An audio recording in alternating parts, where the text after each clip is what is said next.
Arsenal versus Brentford obviously happened the other day. I'm a little bit late to making this video, but, you know, I needed a bit of time after that one. It was a bit of a mad one, but guys, it's going to be the first of hopefully many videos about Arsenal. I'm going to do pre-match lineups, predictions before games, and then after the games, I'm going to go ahead and give my thoughts on the game, player ratings, and just before the transfer window shuts, maybe even a few insights onto what's going on there, in my opinion, especially with Lacazette and Aubameyang at Arsenal at the moment. Obviously, with the news that they're both ill, which I kind of believe that Lacazette might be ill, but not Aubameyang. But we're going to get straight into this one. And I'm gonna go into the player ratings straight away.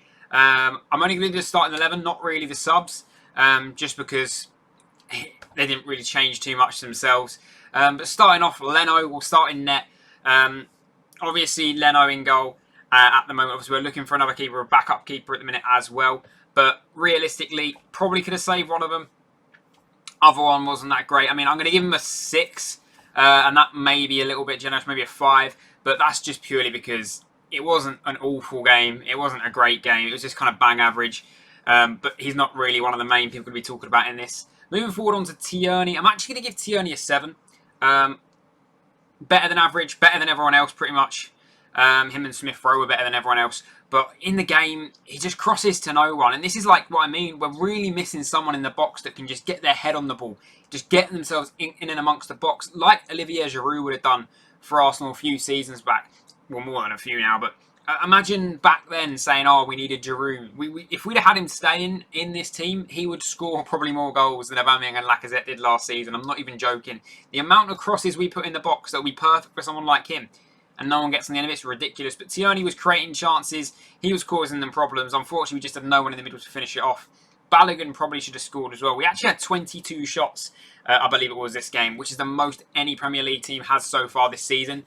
Yet, we're one of the only teams to fail to score. So that's just Arsenal in a nutshell, isn't it?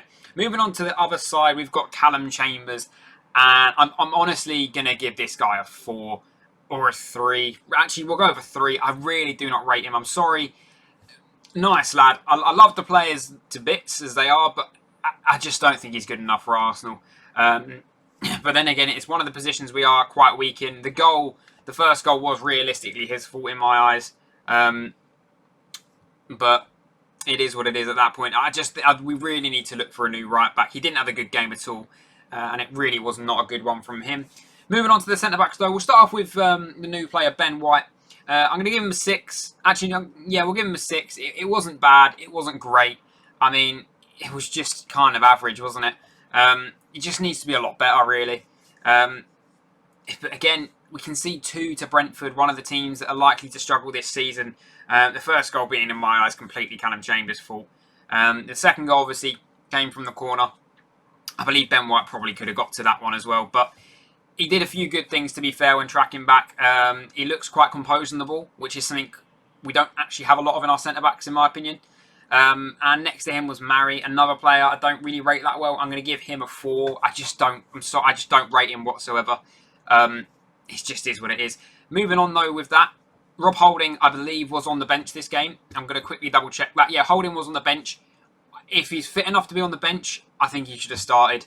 I think Rob Holding and Ben White would have been a much better pairing. Looking at last season, Rob Holding might not be that lovely centre-back we all want. He didn't cost X amount, so he can't be good, can he?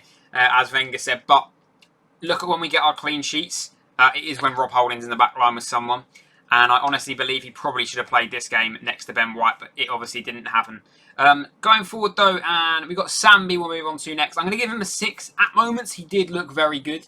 And it actually looked like a bit of composure, was willing to run forward with the ball as well.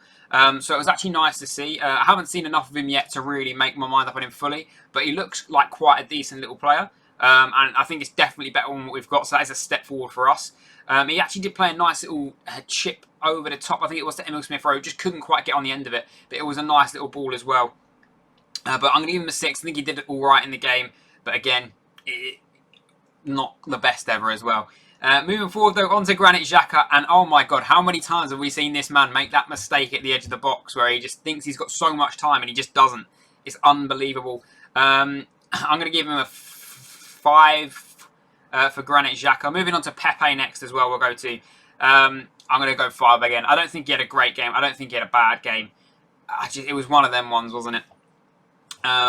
I think Pepe is probably going to be one of our best players this season. To be completely honest, when we have someone running at someone, it's going to create us chances and it is going to cause problems for other teams. But it just wasn't great. And then Emil Smith-Rowe, we're going to give a 7. If someone could have finished one of the chances or one of the runs he made or something like that, then it would have been an 8. It was unfortunate as well. He did have a shot, I think it was in the first half, that hopefully he could have done a bit better with, but unfortunately he didn't. But a breath of fresh air, Emil Smith-Rowe in this team. Him and Saka, they do have very good link-up play between the two of them as well, which I do like. But I do still think we need a bit of competition in that area, which we'll get onto in a minute when I talk about the transfers and that. Moving on to Martinelli next, though. Again, just come back from Brazil. Just come back from Tokyo playing with Brazil. Didn't expect too much from Martinelli in this game, to be honest. Didn't think he'd be too up to it. But obviously, he did his bit in the game. And actually, one thing I will say, if anyone's going to get their head on the ball in this team in a minute, it does look like Martinelli. I believe it was the corner we crossed in. He headed it. Flicked it over and it went towards a back stick but not quite in, and I believe his first goal for Arsenal as well was with a header, if I'm not wrong, but he shouldn't be the one having to win them, and I'm going to give him a 5 as well. Didn't do too much wrong or right, to be honest. It was just one of them performances.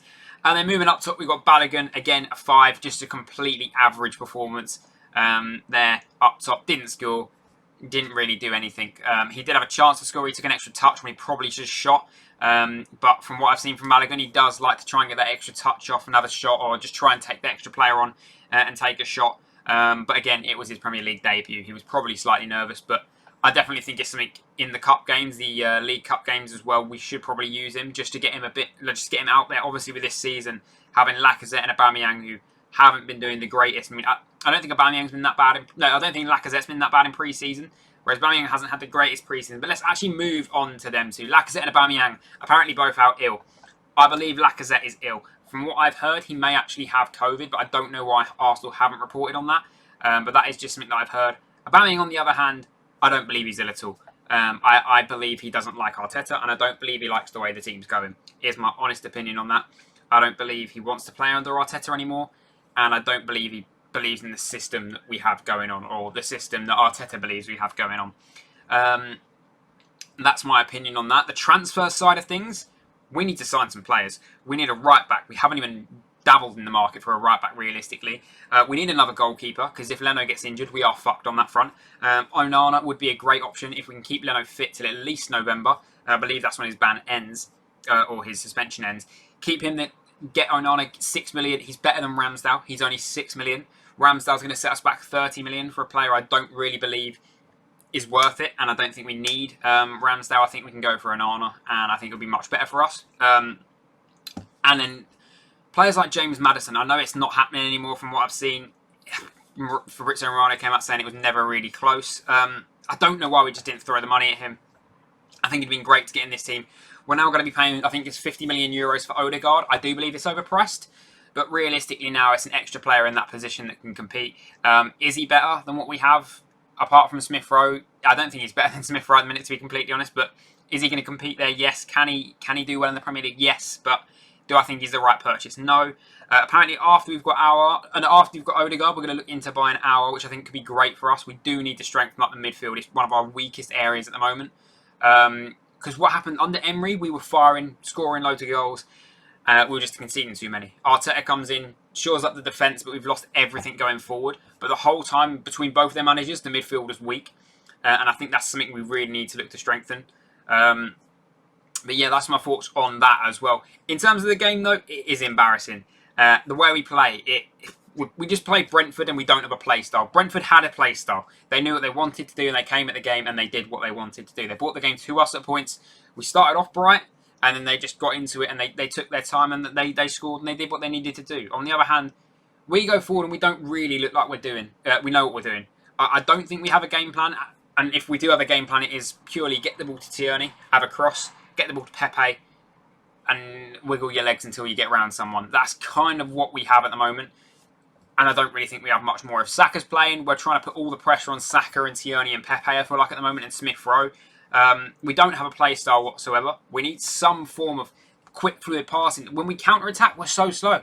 It's as if we've been told, oh, look, lads, if we're counter-attacking, we've got to wait for them to get back first. But we're so slow on the counter-attack, it's an absolute joke. If you watch Arsenal clips, highlights of our best bits over the last 10 years, under Emery, under Arteta, under Emery, even when Lundberg was in charge for a little bit, under everyone. If you have a look what happened and the games that we were playing, like, they were quick passing football. We had, I mean, even under Emery, we had this style of play, and at times it was good. Other times it was absolutely boring under Emery, but he did get us playing nice passing football with the team we had, and it was better than it is now. We have gone further downhill. Right now, honestly, I believe we should be looking at sacking Arteta. I do love him as a man, and I do hope the best for him, but I don't believe it's at Arsenal. I think we go for Conte right now while he's available. I think we could get him in. It's just whether our board see him as a yes man, because I do believe our board's only going to bring in yes men who kind of agree with everything they want to do. And I don't believe he would. But I think if we can bring him in, bring in a right back, bring in another midfielder, bring in another attacking midfielder, and bring in a goalkeeper. There are 4 positions we need to get by the end of the window. Are we going to get them 4? No. We'll probably get a backup keeper because we kind of have to at this point. If we don't, we are screwed. I believe we'll sign Odegaard, and I believe we might sign Aouar. I don't believe we're going to get the right back. We are desperately crying out for. We've got Chambers who can play there, Bellerin who can play there, who apparently wants a way out. I do love your Bellerin again as a person, but as a player, I think your time at Arsenal's done, and I completely agree that he needs to go. Ainsley Maitland-Niles can play at right back as well. Obviously, he's not a massive fan of playing there, but hopefully, for our sake, the fans' sake, he can suck it up and just play there if needed, because I do believe he's our best option there at the moment, which isn't something that should be a case. Or what we can do is go with a new signing, Taraves, and play him at right back if that's a potential. I know he came on there for Callum Chambers, and I think that could genuinely be something we look at, because I think that's something we can do. But we'll have a video out soon on the Arsenal-Chelsea game, which is obviously coming up next. I'll have my predicted lineup in that video. I'll have my thoughts before the game, and I'll have my lineup as well as to what I believe we should do. But that's my first kind of video on this. Let me know what your thoughts were on it. If it was a bit too long, I do apologise. Let me know what you want me to talk about. Let me know if you agree or disagree with anything I've said, any of the player ratings. It was my first time doing the player ratings, so I think I might have been a bit lenient on some players and maybe a bit harsh on others. But let me know what your thoughts were. I do believe I've been a bit lenient with a few, but hopefully you guys have enjoyed this video, and I'll see you in the next one. Peace. Finish my intro the day of the release. I chase bad bitches, accolades, got will, son, no castaway. I'm twice as good, get half the praise. There was sniper up and out.